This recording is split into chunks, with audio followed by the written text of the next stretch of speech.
आज हम लोग इस वीडियो में एक लैब एक्सपेरिमेंट परफॉर्म करेंगे जो कि वेन ब्रिज, जिसका टाइटल वेन ब्रिज है, जिसकी हेल्प से हम किसी भी अननोन कैपेसिटेंस को मेज़र करेंगे। That means using this Wien bridge we will measure unknown capacitance. तो हम स्टार्ट करते हैं इसको। तो यहाँ पर हम देख सकते हैं हमारे पास एक वेन ब्रिज का सर्किट दिया हुआ है। तो इसमें आप देख सकते हैं वेन ब्रिज का सर्किट किस तरीके का होता है। तो इसमें 4 आर्म्स होती हैं, जैसा कि यहाँ पे दिखाया गया है आपको।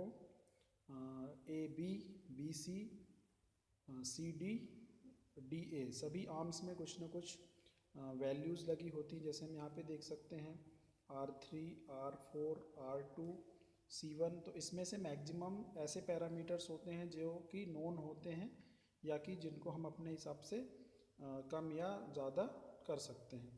तो यहाँ पर आप देख सकते हैं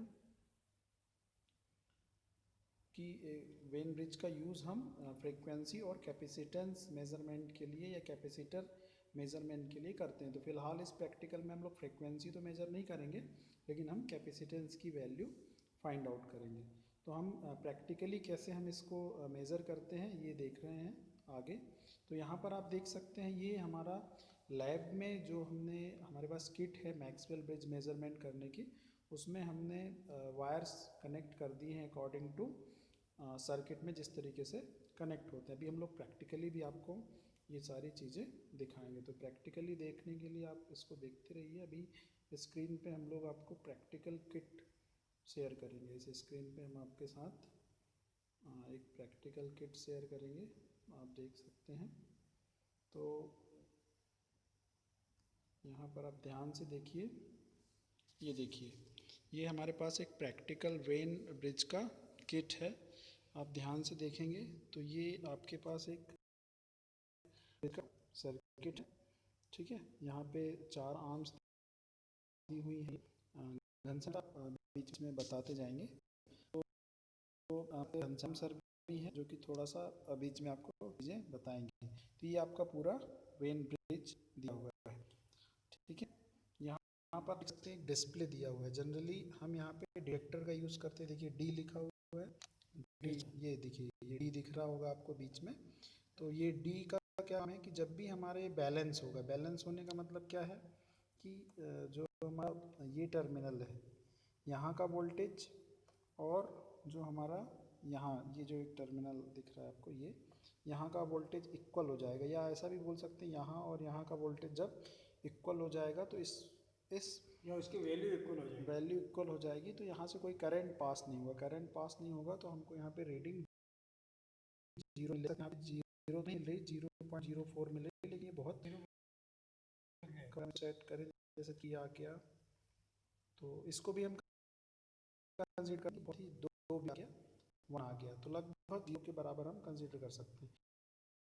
तो ये बोल सकते हैं कि जो हमारा ब्रिज है जो कि आपको दिख रहा है वो नल मोड पे है। इसका मतलब है कि यहाँ पर कोई भी करंट, मतलब ब्रिज बैलेंस है। बैलेंस कंडीशन में क्या होता है, ब्रिज के हमें कुछ एक्सप्रेशन मिलते हैं। हम नेक्स्ट स्लाइड में देख सकते हैं एक्सप्रेशन अपने। ये देखिए यहाँ पे आपको कुछ एक्सप्रेशन दिए गए हैं।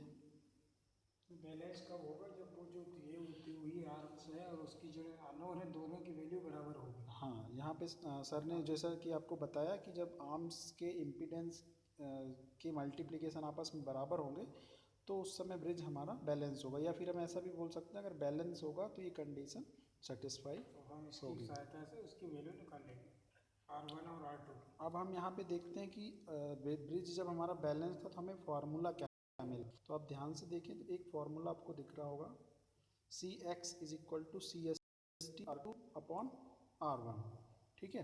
तो यहाँ पर हम देखते हैं CX नोन है। अब हम इसको किट में देखना चाहें, देखिए ये हमने यहाँ पे एक कैपेसिटर, देखिए आप ध्यान से अननोन कैपेसिटर लगा हुआ है। तो किट में बहुत सारे कैपेसिटेंस दिए हुए हैं। आप ये देखिए पहला C2 है, C3 है, C4 और C6। इन सब की वैल्यू तो नोन है, अननोन मान के अपना रीडिंग निकाल रहे हैं। तो जैसा कि हम देख रहे हैं कि हमारा जो उसका अननोन कैपेसिटेंस की वैल्यू 0.027 माइक्रोफेरेड। ये कहाँ से पता चली? हम इसकी डेटा शीट से देख सकते हैं या फिर हम इसको मल्टीमीटर की हेल्प से मेजर कर रहे हैं। हमने इसकी डेटा शीट से देख के वैल्यू लिख दी है। इसके बाद हम देखते हैं कि हमारा ये जो फॉर्मूला है इसमें मतलब स्टैंडर्ड कैपेसिटर, तो हम देखते हैं ये हमारे पास स्टैंडर्ड कैपेसिटर और इनके ऊपर इनकी वैल्यू लिखी हुई है।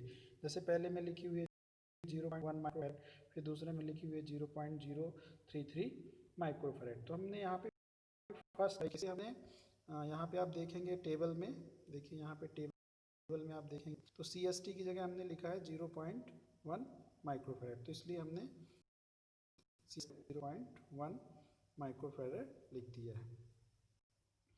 अब अगर नेक्स्ट हम बात करें R2 की, तो हम दिखाते हैं R2। ये देखिए ये एक नॉब दिया हुआ है, यहाँ पे ध्यान से देख सकते हैं, एक 1 ओम लिखा हुआ है, एक 10 ओम लिखा हुआ है। इसका मतलब आपको जिस तरीके की रीडिंग आप इसको उस तरीके से सेलेक्ट कर सकते हैं। हमने यहाँ पर R1 को सिलेक्ट किया है 108, तो यहाँ पर हमने लिख भी दिया है R1 की वैल्यू 108। इसी तरीके से अगर नेक्स्ट हम देखेंगे हमें R1 की वैल्यू चाहिए, तो हम देखते हैं ये हमारे नॉब है जिसमें से हम R1 को सेट कर सकते हैं। तो आप यहाँ पर देख सकते हैं 1 ओम से लेके मतलब मल्टीप्लिकेशन फैक्टर 1 ओम है और यहाँ पर मल्टीप्लिकेशन फैक्टर 10 ओम है। तो मतलब 100 ओम भी सिलेक्ट कर सकते हैं, 10 ओम भी सिलेक्ट करते हैं, जो चाहें आप वो सिलेक्ट कर सकते हैं। तो हमने क्या सिलेक्ट किया यहाँ पे 30 ओम। तो आप देख सकते हैं कि जो हमारा नॉब है इसका वो इस तरीके से किया है कि आप इसकी नॉब से तो ये वैल्यू जो है नल डायरेक्शन पे आई है, इसका मतलब इसकी सहायता से हम इसके वैल्यू को निकाल सकते हैं। ठीक है, ये हम हमारी मर्जी से इसको सेट नहीं करते हैं। हाँ हाँ ठीक है, जब इसको नल डिटेक्टर हम इसको लेते हैं तो ये किस पोजीशन पे नल होता है, ये हाँ। तो जब ये हमने जैसा कि जब हमने इसे नल दिया तो नल हम इसको R1 और R2 की हेल्प से उसमें जिस पोजीशन ये नॉब है उस पोजीशन की रीडिंग्स हम लिख ली है। फिर रीडिंग लिख के इस फॉर्मूले में पुट किया तो हमारे पास 27 आ गई, जो कि इसके अननोन। अब हम इसको जो स्टैंडर्ड वैल्यू से मैच कर सकते हैं, देख सकते हैं कि दोनों इक्वल हैं। तो हमारा जो प्रैक्टिकल है वो प्रॉपर परफॉर्म हो गया है और प्रॉपर मिल चुकी है। इसके अलावा अगर आप मैनुअल देखेंगे तो आप और परफॉर्म कर सकते हैं। हम यहाँ एक रीडिंग आप परफॉर्म करके दिखाई है। अगर आप चाहें तो जैसे देखिए हमने अभी इसको बदल दिया, यहाँ पे 0 की बजाय कुछ और आने लगा, तो आपको फिर से इसको बैलेंस करना है। तो आप चाहें तो और भी आप चाहें और भी वैल्यूज़ को फाइंड आउट कर सकते हैं। तो इस तरीके से हमारा कंप्लीट हो गया है। तो हम देख सकते हैं कि हमने सारी वैल्यू फाइंड आउट कर ली। Thank you very much.